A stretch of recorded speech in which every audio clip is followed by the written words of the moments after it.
বয়স যখন 7 হয়, বারবার যখন সালাতের কথা বলবেন, সাথে করে নিয়ে দাঁড়াবেন, জুমার দিন মসজিদে নিয়ে যাবেন, মাঝে মাঝে নামাজে নিয়ে যাবেন। 7, 8, 9 এই 3 বছরের ট্রেনিং এ 10 বছর তো এমনি পাক্কা নামাজে হয়ে যাবে। নাকি বলবেন হুজুর আমি তো পড়ি না, আমারই তো খবর নাই। ছেলেরা যে বলবো বাবা নামাজ কায়েম কর, এর আগে কিন্তু নিজের মুসল্লি হইতে হবে। নামাজের ব্যাপারে নো কনসিডারেশন, কোনো ছাড় নাই। সালাত আপনাকে পড়তেই হবে যে কোনো পরিস্থিতিতে। এজন্য 7 বছর বয়স থেকে বিশ্বনবী ওয়ার্নিং দিতে বলেছেন।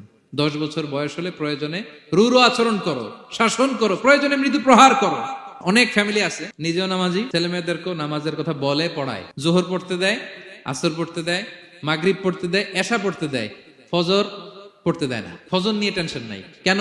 আমার কলিজার টুকরা সন্তান ঘুমায় হুজুর, কাঁচা ঘুম কেমনে ভাঙাই। যে বাবা মারা মনে করে সকালে কিভাবে ডাকি, পড়তে চায় না হুজুর, কাঁচা ঘুম কষ্ট হয়ে যায়। ফজরের সময় যদি আগুন লেগে যায় আপনার ঘরে, কি করবেন? আরেকটু ঘুমা, কাঁচা ঘুম। দুনিয়ার আগুন থেকে রক্ষা করার জন্য যেমনি ডাকেন, উঠায় নিয়ে আসেন, জাহান্নামের কঠিন আগুন থেকে বাঁচানোর জন্য ফজরের সময়ও ডাকার দরকার আছে না নাই?